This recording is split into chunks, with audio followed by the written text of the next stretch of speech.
Welcome to Toffee TV. It is the final word. Everton 1, Fulham 3. It's 27 games without winning at Goodison Park for Fulham, and then they've won the last two by 2 clear goals. Good luck to them. So fair play. Fair play, Everton. Absolutely abysmal. Joined by Steve in the studio and Ped, obviously, as always. Steve, let's come to you first. It was a game that I think most Evertonians would have kind of looked at and gone, you know, Fulham done really well this season, so we've got nothing really to play for. For us, we have to win this game, and would have looked at it like that, and for it to end the way it did, it's disastrous, really, isn't it? Yeah, it was an embarrassing performance, and like you said there about games that you're looking at towards the end of the season. I'm not saying it was an easy game, no, but it's a game that you've got to be going to win, and Everton had to win on Saturday, especially with how tight the table is, and again, but they done what Everton done, let us down, and it's just you look at the performance and you just can't pick. There's no positives to come away from it at all. No. Usually you might be banging the goal down, 22 shots, 30 shots, and there was nothing. The 2-1 they give up, and I'm not scared to say that about the players. I do think they give up after the second goal winning, because there was just no fight after that. The second went in, and I think the managers alluded to it as well. I think the manager said that after the second went in, the game was kind of done because the heads just went. And it's inexcusable at home against Fulham in front of your home fans, and they've left us again another season of absolute worry and sleepless nights again, and we're back to where we were again. And that's the same before. We're on exactly the same points as we were last season. At this point of the season, and it's just crazy. And you look at the table now, and you look at the players compared to last season, and it's a poorer team. It's a poorer team by a long shot as well. Because last season you had Richarlison, you had Dominic Calvert-Lewin, who was coming back to fitness. You had even, I know he's been rubbish for Newcastle, you had Anthony Gordon, you had Delhi, even people like that. Van der Beek, maybe even players like that, come off the bench maybe and do a job. But this season, I do struggle to look at some of them and think who can pull it out of this mess. I'm glad you mentioned the manager there, because for me, Ped, he totally deflated the whole ground with his team selection. Got this one, in my opinion, hugely wrong. Yeah, he's got a strange sort of approach that I think, I don't know, he's very relaxed about the situation, and I'm sure he's not like that on the training field. But I almost think it sends out a strange message to the fan base, because I think all the Dominic Calvert-Lewin stuff, I've said this a million times, but I just think it's been handled so poorly by the football club. If he's out, say he's out. If he's back, say he's back. Don't muddy the waters. I'm not asked about the opposition gaining an advantage or anything like that. I'm asked about the optimism of Evertonians going into the stadium. I'm feeling like there might be something, because we knew the core was out. Obviously, then we found out Onana is out. But when you're faced with a team like that, and Mopai starting, and you're not even letting Sim start from last week. No. What do you think? An effect it has on the fans? There's a lot being said in the last 48 hours about Everton fans, even to the point where the pundits on Match of the Day almost took the pressure off the manager and the players by saying, "Well, fans have got to get the place rocking." There's too much of this narrative about if the fans win games of football. Ultimately, if the team can only win the game, they can take energy, they can take everything, but you can't go back to the well again and again and again. We have to have performances which come from the team, where the team set the tone, and I think that comes from the manager. I think he's far too relaxed about things. I think the things with, people have been calling for the bus welcomes. He doesn't want them, because I think he feels like that would create some kind of cup final scenario. I think that's where we are now, so I don't know whether you'd look differently at that. But I just think he gets things massively wrong in that. And I think the team, was massively wrong on Saturday. The substitutions were massively wrong. Again, I've heard people criticise. He made a sub 1 minute after we went 3-0 down. 3-1. And that sub should have been, well, Sim should have come on at 2-1. And it wasn't. It was Tom Davis coming on for Garner Gay. And people booed. And I hope Tom Davis doesn't feel like the boom was for him. The boom was for the sub. What are you saying? What are you trying to do? What kind of effect are you trying to have in a game when they're immediately going 3-1 down? Your reaction is, I'll take a centre midfielder off there for another centre midfielder. I don't understand that at all. I really don't. It sends out, to me, that's the kind of sub where after the game, go see you, I'm going now. Because what's Closed the point? I think he should have took Malpai off at half time. Mate, I'd have took Malpai off after 15 minutes. I would have took him off after 15 minutes. The game plan did not work. The game plan was to win second balls off headers he lost. Yeah. That was genuinely the game plan. And it was embarrassing. It was embarrassing to watch that team on Saturday. And I know it's the thing, we all got to be stick together. We've all got to be in it together. You have to speak the truth. That was embarrassing. That was a championship team on Saturday. I watched it. I watched at the end of the game without Garner on the pitch, without Onana on the pitch, and without Decore on the pitch. And I looked at him and this is a championship team. The full-backs, a championship. The centre-backs, a championship. Apart from the goalkeeper. Championship performance from the defenders. No, I would go as far to say they are championship defenders. James Darkowski's in his second relegation battle. That's the relegate. This whole team is championship. Okay. We make players better because we all want to talk them up. They're shite, and I stand by that. They're a shite team, and we are where we are because we're a shite team. Okay, I disagree. I've seen the bottom half of the table have got defenders exactly the same as Everton, so you can't all be championship defence. Fulham's defence was a disgrace at the weekend. Any calls for that left back to replace ours was berserk as well.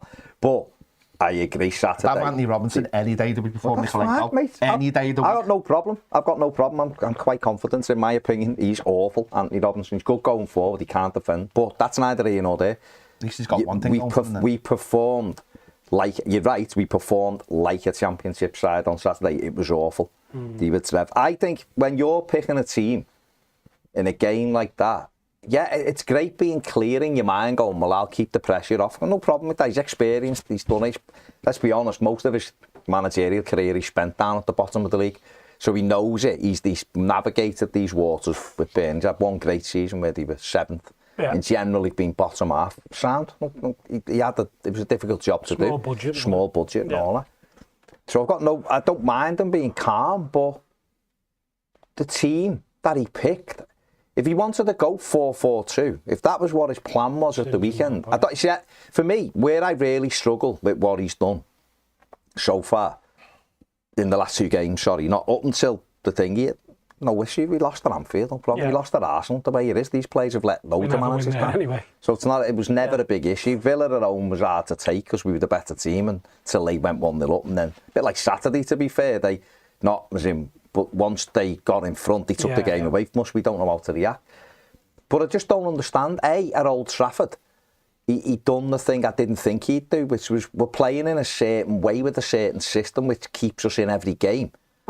And we went to Old Trafford and went 4-4-2, which was weird. All right, it might have just gone, well, all right, we tried something different at Old Trafford because the Corey wasn't there. We were very lucky to come. Jordan Pickford, without Jordan Pickford that day, it's 6-7. Yeah, easy. Right, we come away. Saturday was a home game against a team, and it played out like this for 60-odd minutes. They weren't asked, Fulham. They were on the beach. And fair play to them, they didn't have to be. What difference does it make? To them, they're safe, but a good season. They weren't bothered. No. Until when he went 2-1 up, they took the game away. Up until then, they were there going, we're not asked if you beat us. They were going through the motions, their players. And we didn't have the clinical finishing. But I just don't understand why he went with the team he went with. 4-4-2, give Maupay a chance then and put Sims with him. Put another striker with him who naturally will play in the final third. Not Damari Gray, who will float all over the pitch. Yeah. Right? He played Damari Gray and Neil Maupay. And then it seemed our tactic was to was to boot the ball from Pickford. I don't know who he was aiming for, because Maupay was never winning a single header, and he didn't win a single header. Iwobi doesn't head the ball, so it wasn't like Iwobi's going to jump and flick things on. And we weren't even doing that thing where you would push Ben Godfrey right up onto there and aim for him so you can get the second ball from him. So I just didn't know what he was doing. After 10 minutes, you could see it wasn't working, and he didn't change it then. No. And it was only when Fulham took the lead that he decided to change it to what we normally see, which is a 4-5-1. And all of a sudden, Everton took over. And it was because of a simple thing. So I just don't understand what he was doing at the weekend. I don't know the thinking.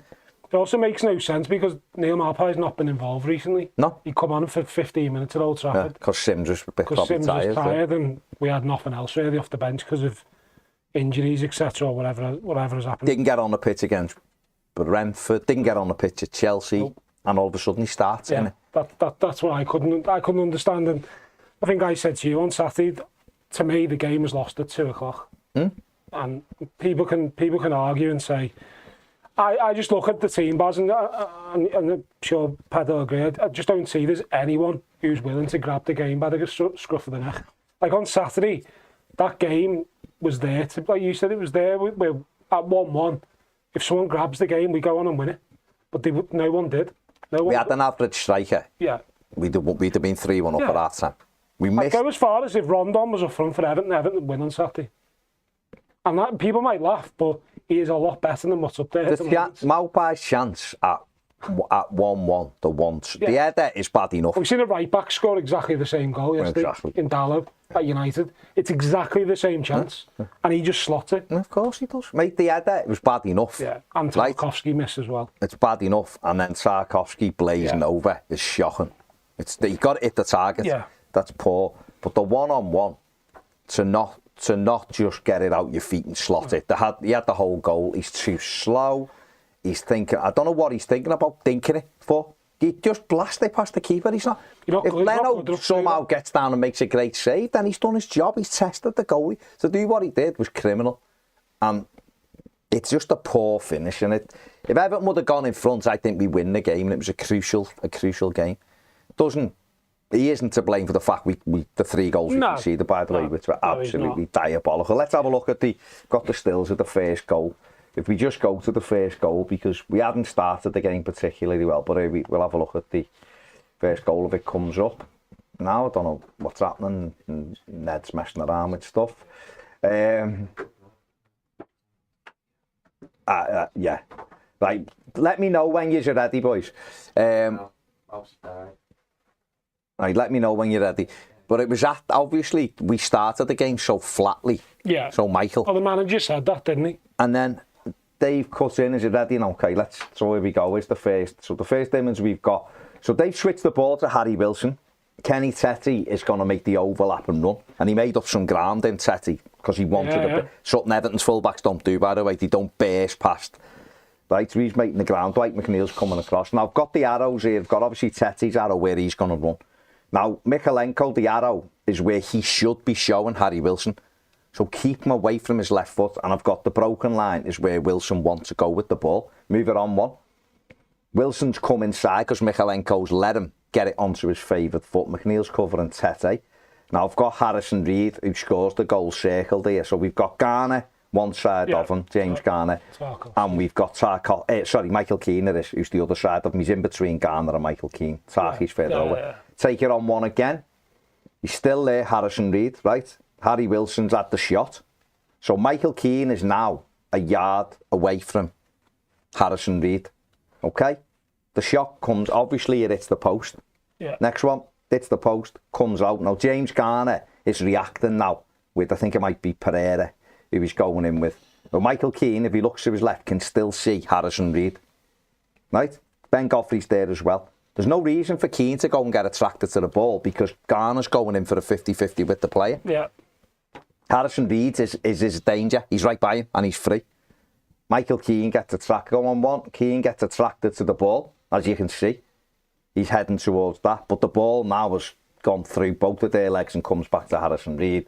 Harrison Reed slots it in on the next one.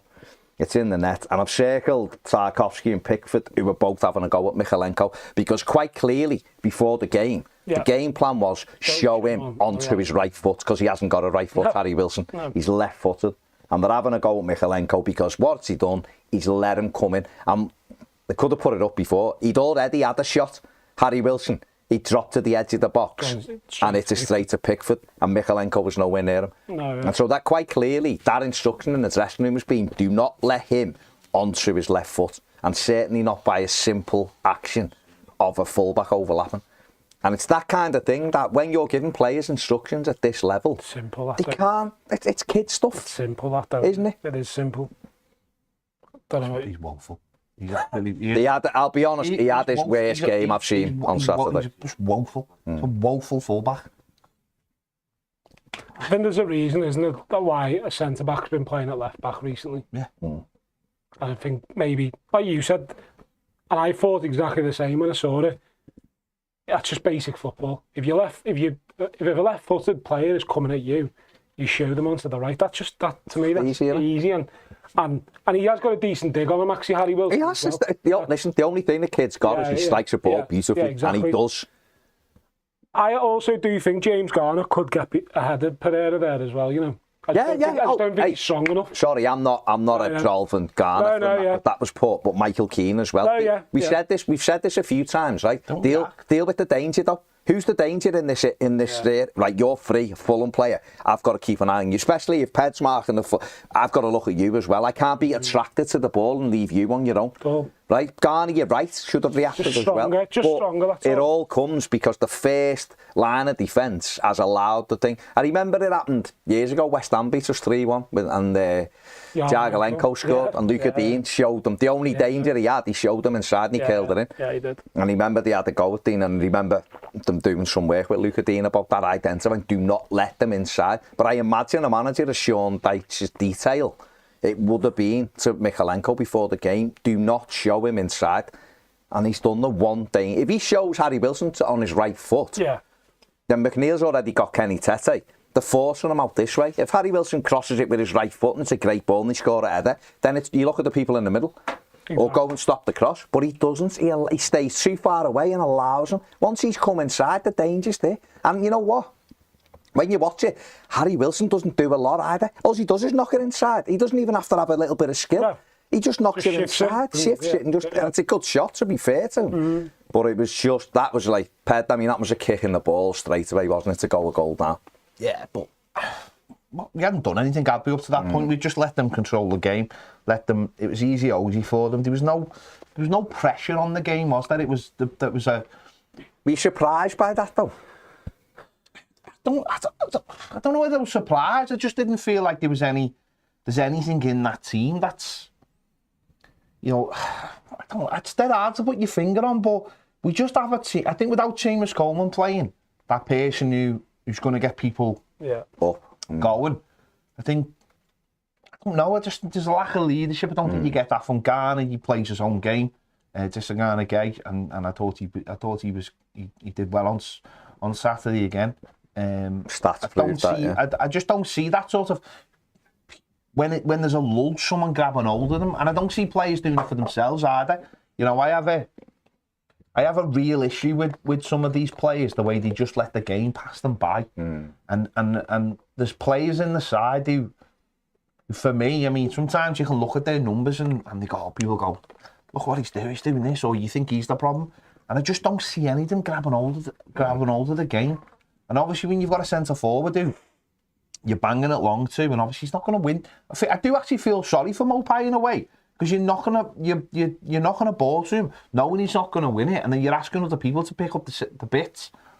That's not a target. That's not a way of playing. No. That's not a way of playing football. You're basically saying to midfield, you can't get through these, and Fulham are so good on the ball compared to us. I mean, most teams are, but when you're just watching opposition teams just knock it round you for fun, and we're chasing shadows because we've only got two midfield, and the whole setup. I'm to be honest, standard by, you know, I just can't get into my head what he was thinking. It failed last week at United, and he's tried to do it at home, and I just don't understand what he's trying to do. And that to me is just a massive failure from the manager.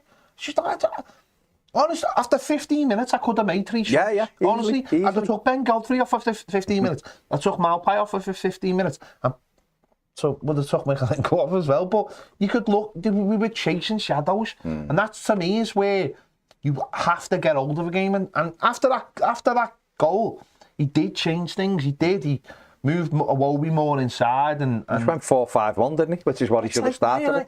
Why? What? I'm flabbergasted by actually the manager losing one player and it being like, oh, what do I do now? I done a preview with Joe Thomas before United, and we were talking about Decore and what you do, and I was saying I hope he doesn't start like trying to change loads of things, moving 3 players around to combat it. But I thought he's the one manager I could probably look and go, he wouldn't do that. That's exactly what he's done. He's got this weird fascination, right? And I don't get this either. He's got this weird fascination with you've got to be like 100% ready to play 100 miles an hour for 90 minutes. It's like you're going to have to just drop a player in and see what happens. James Garner should have come in last week and just played the game at Old Trafford, and that should almost have been for this week. Yeah, for this week, and almost saying, well, you're going to Old Trafford, you're going to be chasing the ball a lot. This will get you 5th for next week. And he doesn't. He comes up with this weird formation, which doesn't suit anyone, because Alex Iwobi and Damari Gray just don't run round. No. Dwight McNeil does, and I'll give him that. I'll give him credit for that. The lad doesn't stop. Yeah. I don't think he's a particularly talented footballer, but the lad doesn't stop. And you get rewards for that. Yeah. And his goal was a reward for that, because you do get rewards for that. But the other two, Iwobi has gone so much off the boil, it's incredible. He's gone back to the last few games, is back to like he was before he started picking up his form. Because that was the thing he did do under Frank Lampard, and he did do early on in the season. He was everywhere. All right, mate, in some games he won't have a good game. Not every player plays well every weekend. But just lately, like Saturday, he's jogging around the pitch, and I don't know why. I don't know why. Is he carrying something? I don't know. I honestly don't know. But he wasn't very good. Rucksack? I don't know. But what was weird for me was to move. If you're gonna play Neil Maupay and you're going with a 4-4-2, it had to be Ellis Sims along. If Ellis Sims has to play, if you give Maupay a chance, then play the 2 of them. 2 strikers had to gone. All right, well at least he's trying to come up with something different. I just personally, at the way we are and where we are, haven't got a formation that seemed to keep us in every game. I would have just left the formation and gone, like you said, I would have played James Garner at Old Trafford in midfield, or Tom Day. You just asked, but just do what you've been doing. Asked a player who last week wasn't ready to start. You've put him in the team and just said, well, now there's only 2. Now, not only you in the side, but you're in the side, and there's only 2 of you in there. Up against 3 in midfield. Yeah, and you've only just come back. So you've almost gone against your own thing. It's like, it doesn't make any sense. But these are 4-4-2 doesn't work. We saw it on Saturday. It doesn't work if you haven't got the right players. But I just don't think it works generally in football. I think what I would say is, if you've got 2 lads at the top end of the pitch who are mobile and one's strong and can take the knocks, it can work. But your wingers have got to also be people who put. Now Dwight McNeil does throw crosses in, fine. We don't really get it off the right. No. Like, Alex Iwobi doesn't really cross the ball to come inside. But to make it really work, your 2 midfielders have got to be dominant. They've got to be both Declan Rice. Got to be exactly. You've got to be like 2 Declan Rices. Everywhere around. So it's difficult. But what we'd found, and the other thing as well, your fullbacks have got to be good. And we had 2 fullbacks that can't go forward. Ben Godfrey, bless him, can't get forward and throw crosses in, because he's not a fullback. He's not that. He's all right. Well, he's been playing left back. He's just an athlete. He's been playing left back, and now he's playing right back. And Miko doesn't want to go forward. No. So again, he's not good enough going forward, is he? So immediately you're cutting down your opportunities. And again, I said it like on the live show we did before, even losing the height out the team. Yeah. With set pieces have been the big Tosin huge, and Tim Ream isn't quick or anything, but he's, and again we didn't even exploit that. But you're putting Maupay and Gray, you know, we've lost O'Neill and Sims from Old Trafford, 2 naturally big lads, and you're putting 2 my size in, going, well, what are you going to... Just, it didn't make sense. And, but when he changed it to 4-5-1, all of a sudden we got hold of the game, and then we were the better team. We get an equaliser, Dwight McNeil, great tackle by Garner, goes and gets a ball, he's got no right to get it, to Garner Gate, gives it to James Garner. He has a nice assist, as in just gives it to McNeil, he runs with it.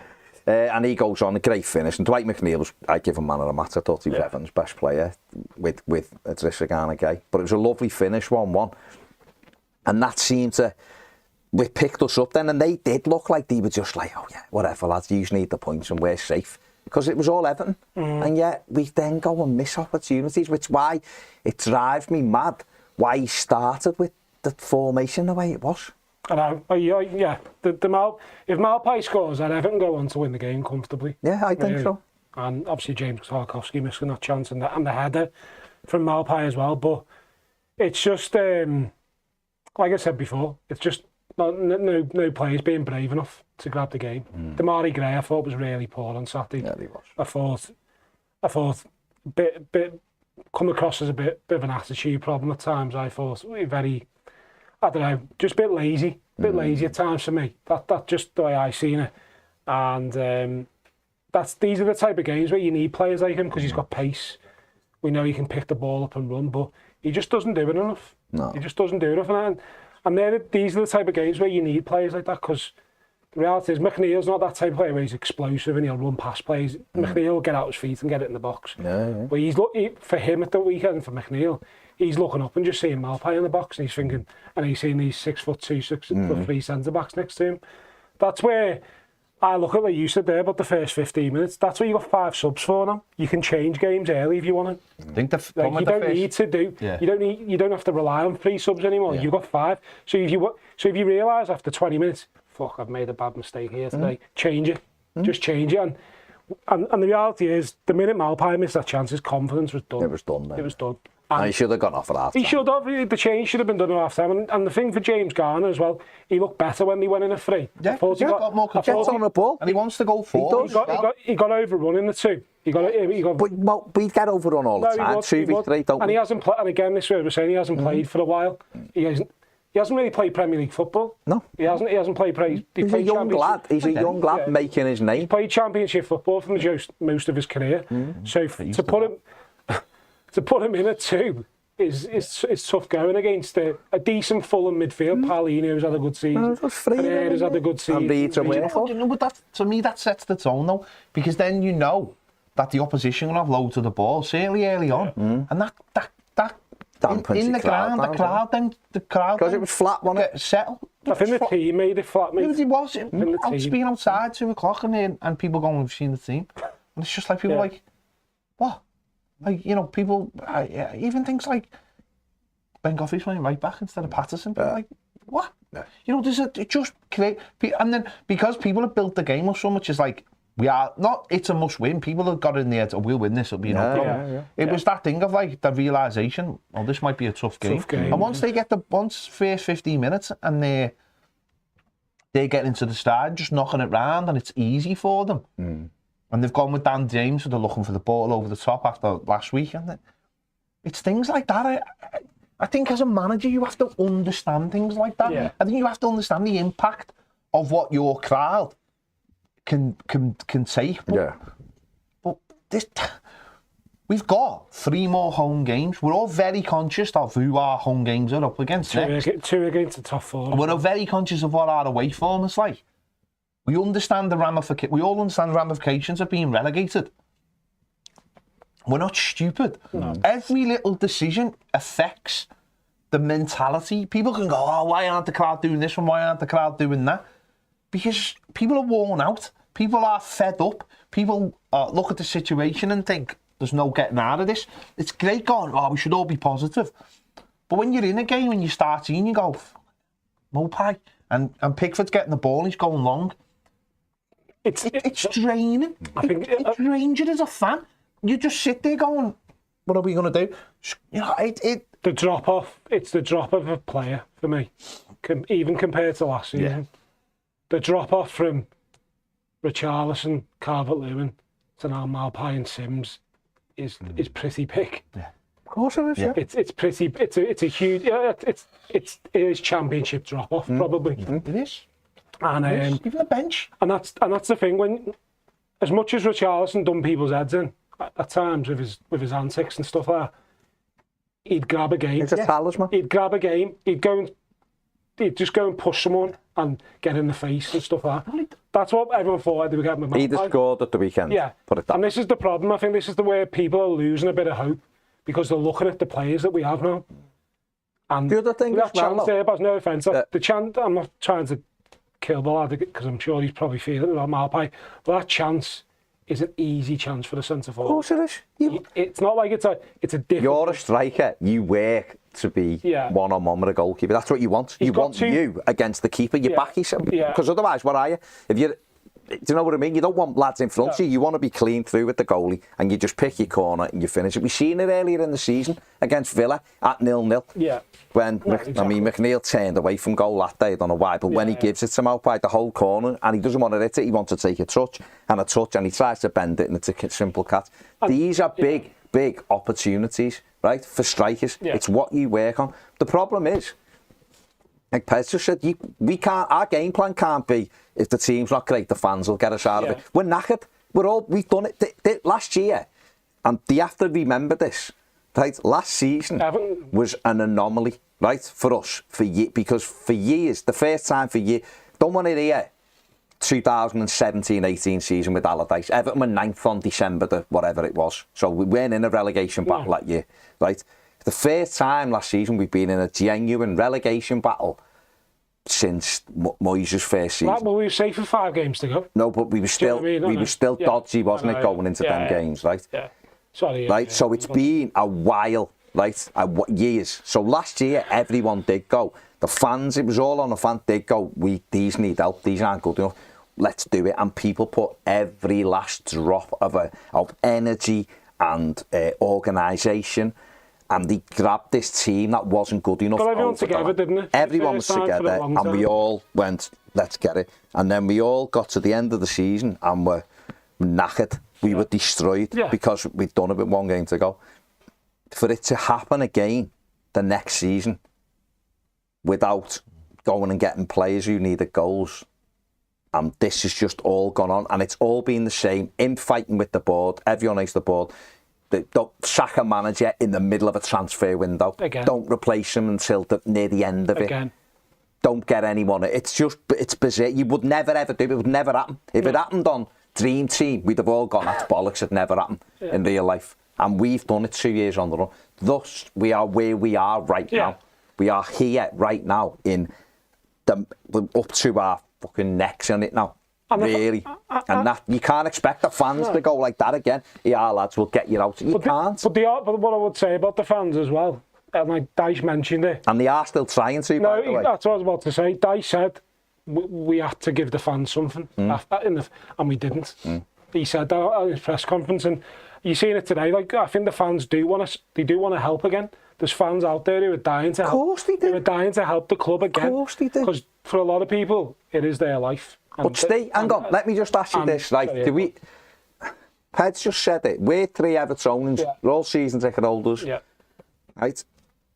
Every little thing is on a knife edge right now. Yeah. So every decision that you make affects all of our moods and how we feel. Yeah. Right? I get criticised for it sometimes for being upbeat and positive about Everton. But everyone's different, aren't they? I was on my way to the match on Saturday and seen the team. And my mood went from here thinking we'll beat these to we haven't got a chance. Well, you messaged me. Looked at the team and just went, no chance. And I'm never like that because I knew what I was getting. I knew when I seen Ben Godfrey at right back. The lad lasted 45 minutes at Old Trafford, dragged off because he was shocking, right? But if you're going to play him, leave him at left back then.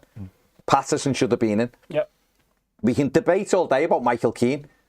You know, since Everton he's got back in the team, Everton let goals in for fun. Yep. Right? Is that all? Well, Everton are in the bottom 2 for defensive metrics since Dyche come in. 19th from apparently a manager who makes defences better. But we have gone into the top 10 for attacking, so quite clearly we've improved some stuff. Defensively is all over the show. So I've seen that. You look at the midfield, no Onana, you go, someone who can get out of the ball. Someone, and he's big as well. All right, well, that's a bit gutting. But then you see Maupay, and then not even Maupay and Sims, and then Dom's not on the bench. All of these things make you just go, oh my God. Right, and then when if that team then comes out and flies into tackles, then you get up again, you go down. All right, we've got what we've got, get behind them. And the fans were trying to be behind them. People are singing, we got the equaliser, we missed chances. And at half time on Saturday, I'm still thinking we'll win this because we've had them chances. These aren't really that bothered. No. We come out second half, and you know what? For the first 10 minutes or whatever it was, first 5 or 6 minutes, we were all right. We nicked the ball. We had the opportunity with Michalenko where his touch is terrible. If his touch is tight, he's got a clear shot at goal. He tries to cross it, we get a corner. But once they took the lead from another shocking goal, we may as well have walked off the pitch because nobody rattled anyone. Nobody, like Ped said before, without Seamus Coleman, no one's going around going. There's a lot of leadership, isn't there? And I don't know whether now is the time for him to take Michael Keane back out the team and put Yerry Mina. Oh, Yerry Mina going to the side on Saturday. Just for some aggression. Yerry Mina will play every game now to the end of the season. If he's fit, he is. He's been fit for weeks, hasn't he? Been on the bench. I'd start him. I'd just say, get in there and rattle some cages. You know what you can do. You know you're a defender. Be audible for 6 weeks. Keane's been crap. Let's get it right. He scored a great goal and play him up front. But he's been crap. You try and be supportive. You try and back players. You try and look over things. You try and be optimistic. Try and look at the positives. You have to in these situations. But you also get hit a brick wall. It's why I can never hold my tongue about players ever. Because if they're crap to me. And there's no world when they're not crap.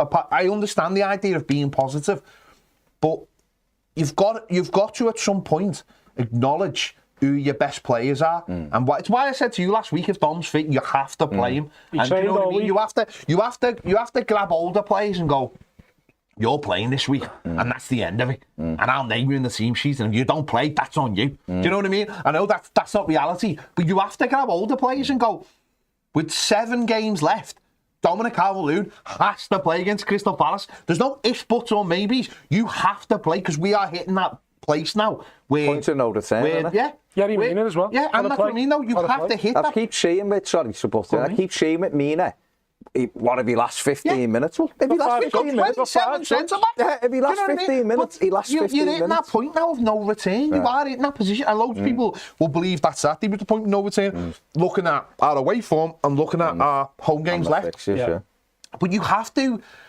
even if, like, say, on Saturday, you played Dom and you played Yerry Mina and we got a win, and then you're going into the next game thinking, well, we got an away game and our next game's an away game. So why not? You can't sort of go... You can't give these... We're at home, aren't we? No, we've got two away games, haven't we? No, it's not Newcastle. No, Newcastle. Oh, sorry. And then it's left steady. Sorry. Yeah? So you look at that. You look at that. You look at that and go, well, if we've been on Saturday, then we've got Newcastle. So who knows? Maybe we could get back-to-back wins, and back-to-back wins are a springboard to take it away. And then you've won Palace, so you go into away games and think, yeah, but we beat Palace, so who knows what? With one of them being Leicester. And it's those little things. You can't... There's this mentality, I think, with Dice, that he just keeps on waiting and waiting and waiting, and it'll all be all right on the night. There ain't going to be a night if this continues. And I think that's, I think Saturday scared a lot of people. It should have. It scared me. Well, the different what Saturday had was, I think it did. Without that togetherness, without that playing at a certain level, there's nothing there. No. We're not a good football team. We don't have good players. Your heroes. You don't have an individual. Your heroes are all rubbish.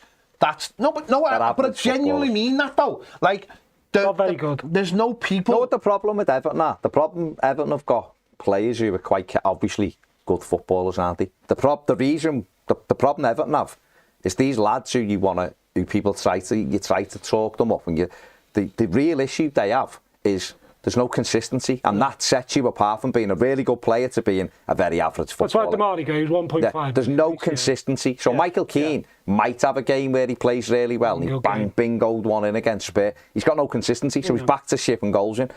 Dwight McNeil.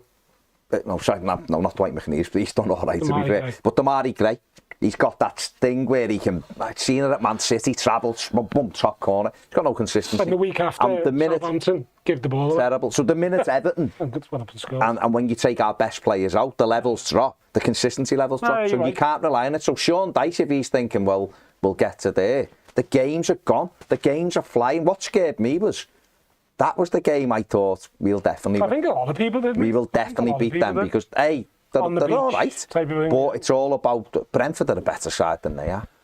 Arsenal a better team than them. We beat both of them. I looked at it, it was really the only game that we've got where that team can't do anything for the rest of the season. Yeah. Everything else is something on it. Really, everyone else we're playing have got something. Brighton have got yours. Palace maybe now. Yeah. Well, Palace is safe. It's about there's no talisman in the team. There's no one you go. That guy will pick up the game and he will go with it. You know. He did at this stage last year. There's nobody there that you just look at and think he's going to do something for us. He'll do something. Whatever happens, if that chance falls to that player, he'll do something. Dom has to play the last 7. You has to play every game. Well, let's have a look at the second goal, because it was just as bad defending again. And the second goal is obviously the game-winning goal for me, because the minute that went in, it was over. We may as well have walked off the pitch. So here we go. This is a ball forward. And we've got, what's happened is Dan James has took the ball on and Tarkowski's come out and Garner's there as well. But I've circled in this Alex Iwobi and Harry Wilson. Yeah. So they're running with the ball. Yeah. The ball's going to be laid into Kenny Tetty. We take it on. So they're next to each other on that. We move it on one. So still Iwobi still quite close to Wilson. Still way outside the box. Now Mykolenko, the ball's been slid to Kenny Tetty there. The thick arrow is where Mykolenko goes. The thin arrow is where Mykolenko should go, which is go and engage the ball. Don't just run in a straight line, but leave a few yards between it, because the biggest thing we don't want here is him putting the ball into the penalty area. Mykolenko goes in that straight line, but Iwobi and Wilson are still next to each other. Go again, please. We knock it on. Now Wilson's got a little bit of space away from Iwobi, but he can still see him. But look how far away Mykolenko is. So the cross is coming into the box now because Mykolenko's too far away. Take it on one for us. So the ball's in the air. Iwobi still. There's a little bit of space again here. We've got Willian as left Ben Godfrey. There's a lot to make up there. Carry it on again. On the Godfrey one. That's because he's not a fullback.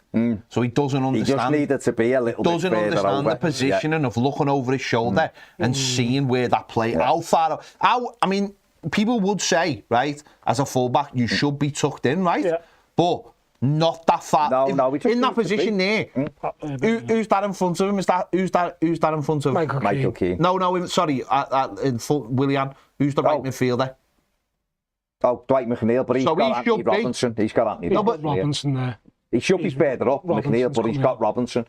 If Ben Godfrey should be so just a little bit closer to the but the right midfielder should be covering William as well. Yeah, possibly. No, well, absolutely. Yeah. So take it on again. So now Godfrey's, because he's too far over, he's realised he's in a bit of trouble. Now look at the space between Wilson and Iwobi now, who are next to each other. And Wilson, where the arrow is, Wilson's just going to run into that zone. Why wouldn't he? Iwobi ball watching. Take it again.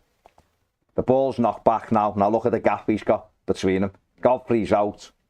Iwobi can't get there, and Wilson's running onto it with his left foot. And all he's got to do is put it past Pickford. You take it on again.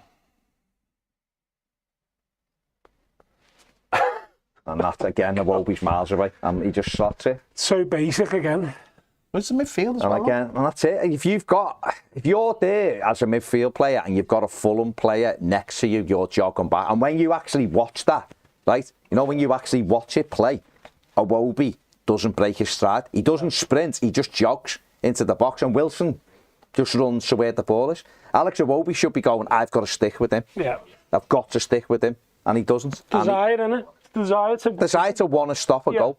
And there's no desire. And that is the killer. And then the third goal, we may as well go straight into the third goal, because that's just as embarrassing again. By the way, before you start, this third goal is one of the worst goals I've ever seen Everton concede. It's embarrassing, mate. It's Sunday League. It's a Sunday League. It's a free kick in their half, a yard. How does he even score? And that second goal, by the way, Damari Gray lost the ball. Damari Gray lost the ball. This third is terrible. But the third goal, so it's a free kick in their half. It's knocked forward. This is why Yerry Mina starts. Right? It's knocked forward. You've got your two centre-backs. And all Dan James has done is run, just followed the ball. Yeah. Like Tarkowski is the wrong side of the ball straight away. because James is on the inside of him. Now, Michael Keane's running over, which is fine. You go over. No, but that's okay, because you're going to try and see what the danger is. Take it on one. James now is pulling this down, so Tarky's out the game with one ball. Yeah. Right? Now, Michael Keane's issue here is, I've done the arrow where Michael Keane's, his body is taking him. Yeah. He should be side on there. Yeah. Side on. So if James pulls it down, he can get a foot in either way. Because if Dan James does what he's trying to do, Keane's out the game by his body shape. What actually happens is, it hits Dan James because he doesn't pull it down. No. And it hits Michael Keane and breaks back to Dan James. But if Michael Keane's standing square on to that, it doesn't matter that it hits him. He can still react. Take it on one for us. Now look, that ball's left James's foot. Keane's momentum is still taking him with the arrow, still taking him forward. Take it on one again. Now he's out the game. Yeah. Because it's broke and he can't turn. And we know that he can't turn. He's slow. I've got the arrows where he really needs to be, which is throw himself in front of that shot. He reacts too late. Take it on again for us. And it's in the back of the net. And I've circled Jordan Pickford and I've circled James Tarkowski, who are both having a go at Michael Keane, because he's all over the gap. I thought that it's just embarrassing. In our position, that is embarrassing. I thought the defending all day was lazy, to be honest with you. There was one in the first half from Tarkowski, I think, one where he just flicked it back with his foot. Yeah. Well, that was to Wilson at the shot early on. And I thought that worried me. Mikalenko done it second half. Yeah, Just the cross come in. There was only danger was back there, and he just went like that and passed it back. And the lads played. That third goal to me that is shocking. See, I don't. What I don't get is you wouldn't. My perception of Sean Dyche is you drill into them. There's none of that. No. The worst thing, you just kick it into stands. Don't give anything cheap away. They're three of the worst goals you will see a team concede. But they haven't adapted, have they? They've gone 2-1 down and they haven't changed anything. The manager's at fault for that. They've gone 2-1 down. The game's going away from them, but there's still half an hour left. Yeah, there was enough time to at least get a point. 2-1. To me, at that point, you go, right, I'm changing the way we play. Ellis Sims is coming on. Whether he's good enough, not good enough, he's our next striker. Right? And he scored a goal recently, yeah. You put him on and you say, now if we go long, he's not. By the way, he's not gonna win loads of headers, but he's gonna cause a bit more of an issue. But you can put him in the channels though, at least. Tell him to run in the channels, or tell him to get into his feet and hold it up. We didn't. We just went, we'll stay with this, and it was like, and that I thought was really worrying from the manager. It was almost like, I can't have an effect on this game. There's nothing I've got that will affect this game, and I think at times. Well, not just times, but for when a team like this, I think they need somebody to lead them. And the club at the moment, the whole club is rudderless. The whole thing is rudderless. There's a lot is on Sean Dyche, the only person you hear from. And I think if that creates a scenario, or that creates an atmosphere where this fella's in charge, this fella is going to say all the right things and do all the right things, and he's the one who keeps us calm when he does press conferences. He doesn't get too excited. He keeps it light. He keeps it jokey. He doesn't go too much into things. But we rely on him to make the key decisions. And I think at 2-1, all those players are looking at the manager going, you've got to do something, because we know we're not good enough to win this game. And I think that plays a huge part in it. I think people like Iwobi, the Marty Gray, they'll all be probably looking over going, do you want to take me off? Because that's the kind of players we have at our football club. But I do think you need someone to go, I'm going to change this. And then they go, right, we can change this now. The other thing as well is the fans react, don't they? The fans react. If we'd have gone you can concede goals in football. That happens every game, don't it? So you can see the goal. You should have gone, right, hang on. This is what we're doing. Ellis straight on. Miko off. Godfrey go to left back. If you didn't want to bring the young kid on. Godfrey to left back. Patterson to right back. Right, listen. Let's get it a little bit more direct. Let's get runners around them. But you can do loads of things, can't you? Ultimately, we went 3-1 down and the next sub was taking Garner off and bringing Tom Davis on. Of course the fans weren't happy with that. What does that say to the fan base? Just like... You're 3-1 down and you're taking off a lad who's probably gone off again because his physical standings, again, still in Ramadan. Taking him off for 20 minutes ago and you bring in Tom Davis. I understand the sub in the logic of it's taking like for like off, but you're 3-1 down with 20 minutes to go, and you want this crowd, you want to give this crowd a lift. You want people to go, I'm going to get behind this. People are starting to think, I'm getting off. I'm getting off. I've got to get home. I won't get home with the national staff. People went. Kind of thing. People just go, I'm getting off. When you make a sub like that, you're saying to the fan base, here's the little white flag. That's all you're saying. Because on the other side of it is, you're saying to the fan base, oh, I think we're playing all right. I'm making this sub because it's like for like. I'm just getting this lad off because he's knackered. You're not saying, I'm going to be dramatic. I'm going to force change. I'm going to change the way this game is going. Because let's not, if Fulham had really wanted to, probably could have gone on and got 4 or 5. It's like Brighton. It's like the Brighton game. That was his Brighton game on Saturday. It's just that Fulham probably just didn't quite have the ability. He blazed one over and Dan James put one across the goal line in the last seconds. Yeah, if they wanted to, they could. Because Edge went down, people started feeling sorry for themselves. The ground emptied. The midfield's non-existent. There's no one up front to hold the ball up to keep the position. Because the one thing now, if I was an opposition manager, if I was coming to Goodison now, and this is probably all season, I'd be saying, play 10 yards higher up the pitch. Because this lot don't have the ability to get over the top. No. They don't have the ability to win aerial balls. And therefore, go 10 yards further forward. And we will play higher, we will squeeze the game, and we will have so many chances. Manchester City will be parked on our 18-yard box because we have no effect on the game. No. We have no sustained pressure on the game. I think that's where, when we played Spurs the last 20 minutes, that's where people will actually like, but yeah, we're in this. But on Saturday, there was none of that. Because we don't have the players. And when you see players just walking around, the Iwobis, the Damari Grays of the world, who don't force the change, and then people go, look at the stats, aren't they amazing? No, they're not amazing. I couldn't care less how many completed passes they have. If the pass is going backwards or sideways, if they're not, I won't be there for that one of those goals. Just gives up on it. And you want to tell me he's waiting for new contract? Not a chance. They're heartless. There's no heart to them. No heart. Are you surprised that even if he, like, there was a few options he could have done a 3-1. I don't know why he didn't throw Yeremina on him and put Keane up front with Sims. And I know, listen, that's not a blueprint of how we go forward, by the way, but in a game where you wanted something, I would have just thought, we can't get hold of the midfield anyway, miss it out, go long and we'll pick the bits up. Help Ellis Sims, we didn't do that. Fine. If that isn't the way you want to go, fine. The other thing was, with 5 minutes left, throw 2 kids on. Throw 2 of the kids on and give at least pick the bleeding crowd up a little bit. Give the kid a debut at left back, Samuels, get his name right soon, and give Stanley Mills a run, who's an attacking player and scored again in the minute. I know, listen, under 21s to the Premier League is a world, but with 3-1 down and the lads who were on the pitch are doing nothing, literally nothing. So why not? You've got 5 subs, use them. No, I agree, mate. It's I think since he's been Everton manager, he has been a bit reluctant to do certain things like that, hasn't he? It's all Everton managers, though, isn't it? And, they all do it, don't they? It's not no, it's not just him. It's not just it's all Everton managers. Yeah. There's fundamental issues at this football club that start at the top. We know what they are, and they just filter all the way through that shouldn't affect you making subs, but it does. It clearly does. It clearly does. Nobody is. There's a stone tablet you have to manager subscribe to when you come in. And again, these are the problems at our football club. No manager's prepared to get hold of the club and go, this lot up here are clowns. I'm going to do it my way, and I'm going to do what I want, and forget about anything else.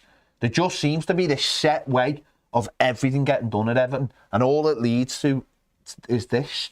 Players get recycled, there's no freshness to it, youngsters don't get opportunities, or they do get opportunities in the harshest scenarios possible. Anfield away, Old Trafford away, and then the next week when there's a game where you're thinking, right, get them into the team, playing Fulham, let's see what he can do for an hour, they don't do it, and they just fall into the same old traps. And this club, just as a whole, needs shaking, and all the bits falling off it, all the dead leaves falling off the tree. He's dead. And sadly, it could happen, but in the worst possible way. And that's the thing of it, because there's no one bold enough to take opportunities. No one's bold enough to say, he's been phenomenal in the under-21s, I'm going to give him a go. It's forced upon them. Ellis Sims was forced upon Frank Lampard because they never got him a striker. You know, and you feel like almost in a way he was like, well, I'm not going to use it. Look at like Leeds last season near the end. Jesse Marsh, he ended up having to play Joe Gellard and Clysenio Somerville and Sam Hall, is it? Greenwood, rather. He ended up playing them because he got injuries, but they were doing well in the 21s. And a few, Clysenio Somerville had a great little spell earlier in the season, tailed off a bit now, but they just threw them in because they're impactful at times. You've got to be prepared to do that and brave to do that. The frustrating thing was obviously when Garner went off. This is nothing against Tom Davis, right? But Garner, that was having a good game. He could have done with maybe him and Tom Davis on the pitch and James Garner. Just that should have been the midfield, really. But you know, Idrissa Gana Gueye did have a good game. To have a look at his numbers from the game. There we go. 33 touches, passing accuracy 95%, tackles won 4, duels won 80% of his duels there, 3 clearances. Again, was bar Arsenal away. He's done well since Dyche's come in. He's had a good bar that 10-minute mad spell at Arsenal. Yeah, he obviously Arsenal was a bit thinky, and Brighton at home he wasn't very good. No, I mean under Dyche. But I think he's been a good play. People look at it and blame him for so much. It's crazy. It's absolutely berserk what people say. Oh, he's fine. He's your 7 out of 10 every week. Every week, every game. He is the only proper one who's your 7 out of 10 every week. And yeah, it is. I don't know, mate. It's they're in it now, aren't they? They're in trouble now, massive trouble. Yeah, they are, mate, and it's going to take another huge effort to get out of it. And it starts with Palace at the weekend, and like Ped said, our away record doesn't give you loads of hope. But at least they haven't been winning. Yeah. But I mean, it's just I think obviously the fight again. It'll probably come down to us to get them out the shit, won't it? But we've got to try. No, I don't mean that. What I mean by that is ultimately it comes down to scoring goals, being good at quality. The back, and having a consistency of play. Yeah. And we haven't got the we haven't got. You know, you look at the bottom sides now, the amount of goals they've scored, 24 goals, and you know Southampton are on the same. I think Forest are on the same, and. That's the killer. It's the top and bottom of everything, isn't it?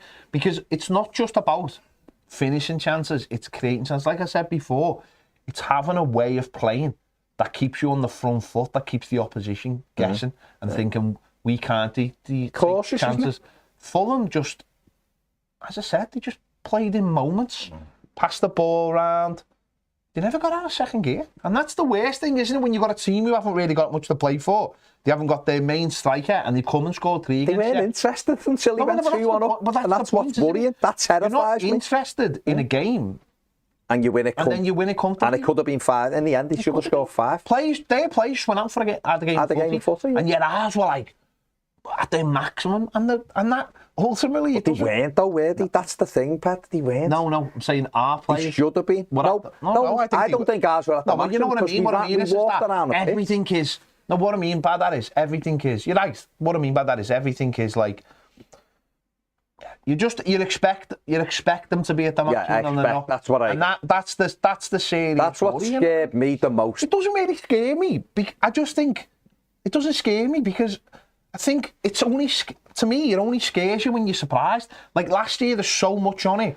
And you start the season with optimism and you're coming off the back of, you know, a decent points tally under Carlo, maybe not a great finish, but a decent points tally, and you come in, and then it dawns on you, oh my God, you're in a relegation battle. Whereas this season, I'm just like, we're rubbish. Yeah, no, sorry. No, I'm just saying from my perspective, I look at it and just go, we're absolutely rubbish. Of course we're in a relegation battle. We've got terrible players. Of course we're in a relegation battle. I understand what you're saying, you're right. I just meant, even with everything going on, I expect them players to run around like lunatics for the 90 minutes and tackle at home as well. I think you can hide a bit away. And you can, it's a bit difficult and the crowd affected us and this. At Goodison, that should be the other way. You should be leaving everything on our pitch. I don't think they did. And that going over at the end and clapping the fans, no wonder they were getting chased by the fans. Of course they didn't. And this is what perplexes me every week, is that so many people get get away with it every single week. There's players on that pitch that cheaters every single week, and they get away with it because they've got good stats, and the statos tell us they're great, and they're rubbish. They're heartless, half of them. Some of them run through brick walls and are annoying. Like, don't get me wrong, right? I think Michalenko is one of the worst left-backs I've ever seen for Everton, but I'll never, ever sell anybody other than he doesn't give everything for Everton, because he does. He does. And yet there's players out there that think they are superstars, literally think they're superstars, and they wonder why they're on their 4th, 5th club by now, and we picked them up for $1.5 million. Right, and there's other players who want new contracts, and they're saying, I don't want a new. I'm gonna step back from my contract, want a new contract. Who basically waltz around the pitch and do nothing all season. Tell me a player who's had tell me a good attacking midfielder that's had a good season, that's got 1 goal, please. This is why we are where we are. No goals in the team. There's literally 0. And yet the kid who I've criticised for being an absolute terrible signing is the kid who does actually have put some hard work in, and puts the hard work into and funnel it into that. I still don't think he's a particularly good player, and I think he was still a horrendous signing. But at least McNeil has a go every week, and I'll give him that. I'll take my hat off. Dwight McNeil. He's got a heart. I've said this before, right? For me, he's just a squad player. No, he is. But he's got a nice left foot, but I give him man of the match because he never stopped. At least he's got a heart. Just one moment, Dwight. Please use your right foot, because running the ball out down the line with your left foot when there's loads of space. But he runs around, and you can't accuse him of not trying. He does the minimum. And Tarkowski, whether you think. No, I don't know what I mean is though. What I mean is Tarkowski. When I said that before, what I mean is Tarkowski would not look out of place in the Championship. No, that's what I mean. He's part of a championship. He'd be part of a championship team. There's too many players at Everton who you just don't know what you're getting when they walk out. I do. No, I know, but some weeks they'll turn it in. And what I mean is, they should never be called into question your efforts. And on Saturday, I'm sorry, I didn't see an Everton team in that last half an hour want to give everything. I didn't. I seen the odd one trying. The rest were hiding, absolutely hiding, and that's why Well, they're going to have to deserve the victory. They're going to have to do something which they haven't done in a while, and win two away games probably now. Yeah. Of course they are. They've thrown away. Spurs was there for the taking. Unless Newcastle is maybe... We've seen this before. The likes of the Chelsea result and the Tottenham result look worse because other teams have got... I know, but listen, Brighton are... But what I mean by that is Bournemouth go to Spurs and keep going, keep attacking, and I know they've got the players to do that. Again, they bought strikers in January. Makes a difference. It makes a difference because it allows you to be on the front. We were getting a striker. Our owner told us we were buying a striker. Yeah. Anyway, let's have a look at the overall stats for the game. Everton 15 shots, Fulham 21. Both had 7 on target. 4 big chances for Everton, 3 for Fulham. 47-53. Didn't ours all come though in that 10-minute spell before half time? But they were the big chances. Yeah. No, I'm saying they all come in that spell.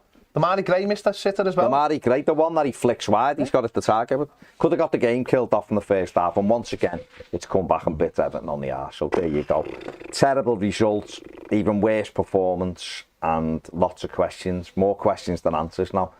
And sadly, the manager's got to take it, for me, a huge chunk of blame for that Saturday. He got it wrong. And we've got to now go and somehow produce some results. We're carrying on Toffee TV Premier right now. We will be live for a bit. So where Premier members get your questions in. Everybody else, the link will be in the description and the QR code will be on the screen if you want to become a Toffee TV Premier member.